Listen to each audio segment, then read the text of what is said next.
उपस्थित असलेले विविध राजकीय पक्षांचे नेते, ज्यांचा आत्ताच आपण विचार ऐकले, ते संजय राऊत, जयंत पाटील,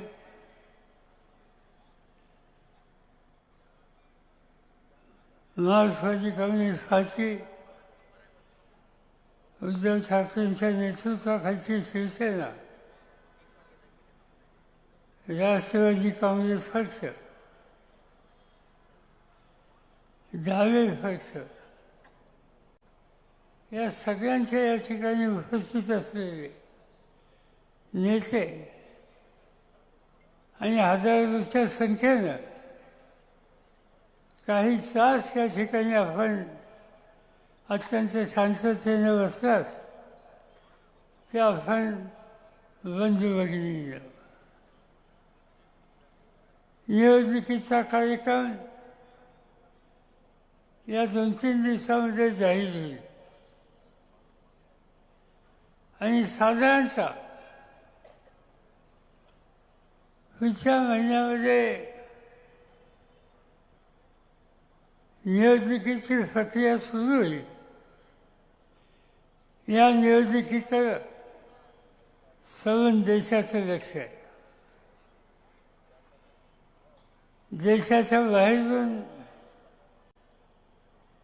अनेक पत्रकार, विचारवंत या देशाला भेट देतात, आम्हा लोकांची वेळ मागतात आणि उद्याच्या निवडणुकीमध्ये या देशामध्ये काय घडणार आहे हे जाणून घेण्याच्यासाठी औत्सुक्य असतात.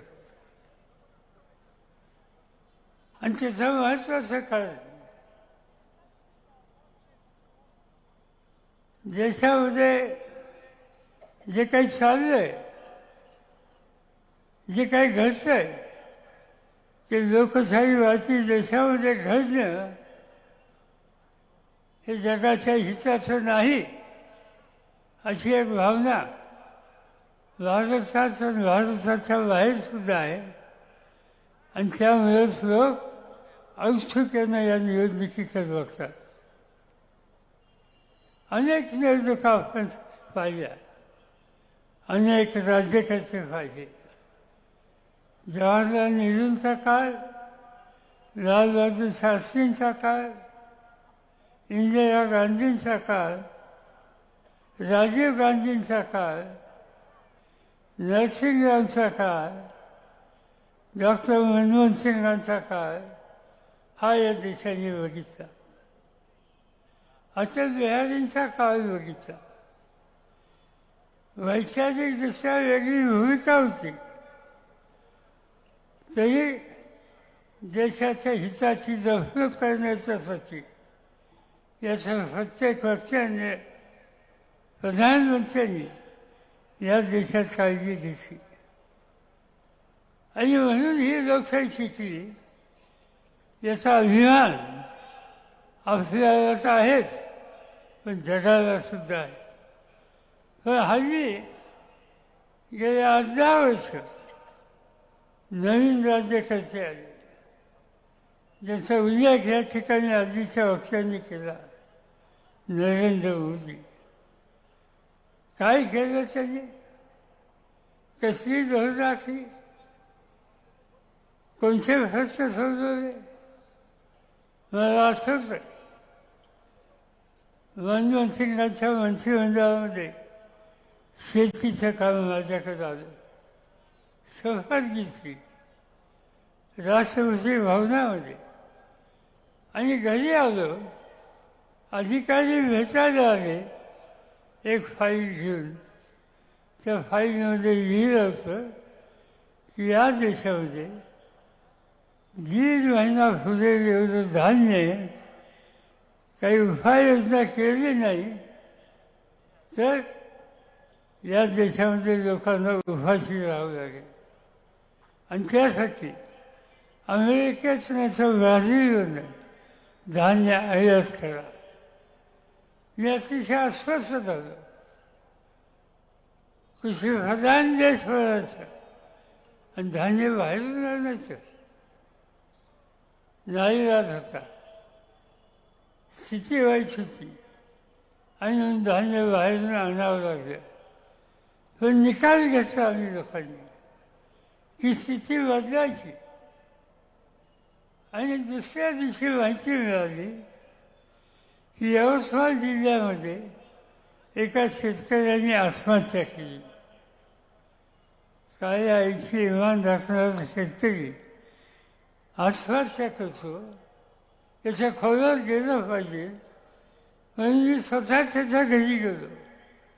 नागपूर, यवतमाळ आणि ज्यांनी आत्महत्या केली त्याच्या घरच्याला त्यांची भेट घेतली. विचारलं काय झालं, काय राहिलं. त्या माऊलीने डोळ्याचे अश्रू थांबत नव्हते. तिने सांगितलं मुलीचं लग्न ठरलं होतं. सावकाराकडनं पैसे घेतले होते, त्याची परतफेड करता आली नाही. सावकारांनी एक दिवशी घरातली भांडी कुंडी बाहेर काढली आणि ही स्थिती नव्या होणाऱ्या व्याहायला कळलं. त्यांनी लग्न बोललं, मुलीचं लग्न बोललं. ते मुलीच्या बापाला सहन झालं नाही, विष खाल्लं आणि जीव दिला. हे तिचं बदलायचं होतं. आणि ते बदलायचं असेल तर दिल्लीला गेल्याच्या नंतर एका आठवड्याच्या आत निकाल घेतला की या देशातल्या शेतकऱ्याच्या डोक्यावरचं कर्ज माफ करायचं. 71,000 कोटीचं कर्ज एका हुकमाने माफ केलं. एवढंच नाही, शेतीमालाच्या किमती वाढवल्या, नवीन वीज बियाणं दिलं आणि 5 ते 7 वर्षामध्ये जो देश परदेशातलं धान्य आणायचा विचार करत होता त्या देशाच्या बळीराजांनी या देशाच्या लोकांची भूकेची गरज भागवली. एवढंच नव्हे तर जगातल्या 18 देशाला आज धान्य पुरवायचं काम हा देश करतोय, या देशाचा शेतकरी करतोय. पण आजचे राज्यकर्ते या धोरणाचा विचार करत नाही. जसा उद्या कचरा राऊतांनी केला ते सध्या सांगतायत, टेलिव्हिजनवर सांगतायत की गॅरंटी. कसली गॅरंटी? मोदीची गॅरंटी. काय गॅरंटी दिलं? आज या गॅरंटीमध्ये शेतकऱ्याचं उत्पन्न दुप्पट करणार याची गॅरंटी दिली. उत्पन्न वाढलं नाही, आत्महत्या थांबवणार, आत्महत्या वाढली त्याची गॅरंटी दिली होती. रोजगार वाढवणार, बेकारी घालवणार याची गॅरंटी दिली होती. त्याची एकही गॅरंटी पुढे झाली नाही. फक्त आश्वासनच दिलं, याशिवाय दुसरं काही करायचं नाही. आणि ते कोणत्या चोखावर मला आठवतं आहे. एकदा मोदी साहेबांनी मला सांगितलं कि चलो जाओ, आपके बारामती में मुझे आना है. आ सकते, तुमची शेती बघायची म्हणते.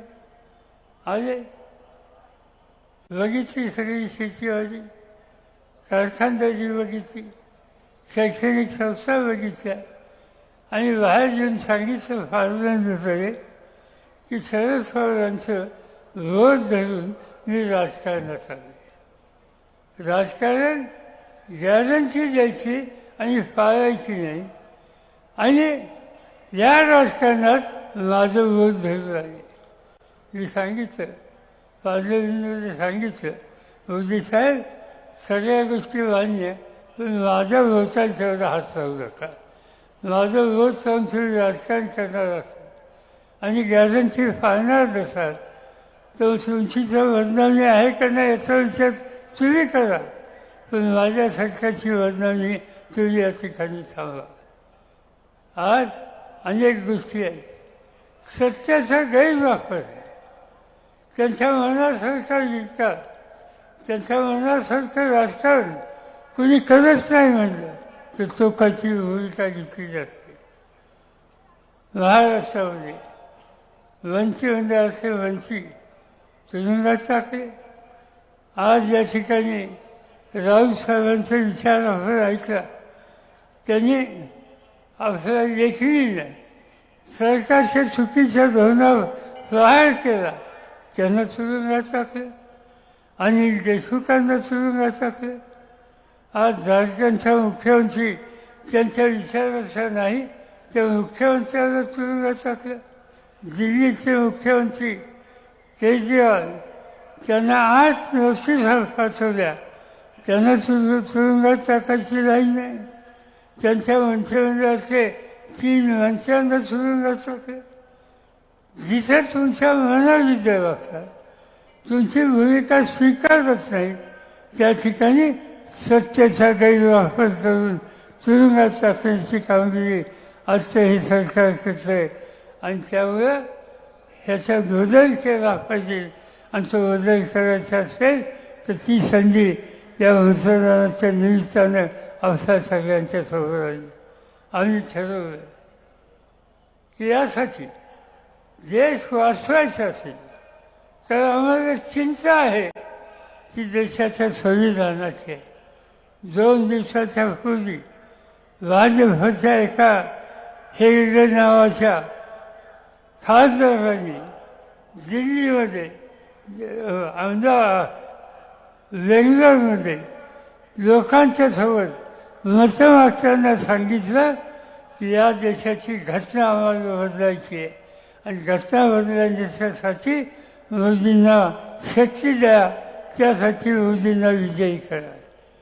जे घटना बदलायचा विचार करतात. बाबासाहेब आंबेडकरांनी या देशाला घटना देऊन या देशाचं ऐक्य मजबूत ठेवलं. सामान्य माणसाचा अधिकार हा दर्शन केला. आज त्या घटनेवर संकट आणण्याचं काम मोदी आणि त्यांचे सहकारी करू पाहत आहेत.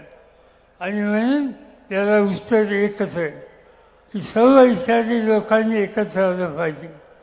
म्हणून आम्ही त्याच्यात राष्ट्रवादी काँग्रेस असेल, उद्धव ठाकरेंच्या नेतृत्वाखालची शिवसेना असेल, काँग्रेस पक्ष असेल, भारतीय कम्युनिस्ट पक्ष असेल, मार्क्सिस्ट पार्टी असेल, अन्य पक्ष असतील, आम्ही निकाल घेतला की आम्ही एकत्र राहू, देशाला पर्याय देऊ आणि देशाच्या ऐक्याला सुरून लावणारी, सामान्य माणसाच्या हिताची जफरूक न करणारी जी मोदीवादी शक्ती आहे तिच्यात बदल केल्याचं स्वस्त बसायचं नाही.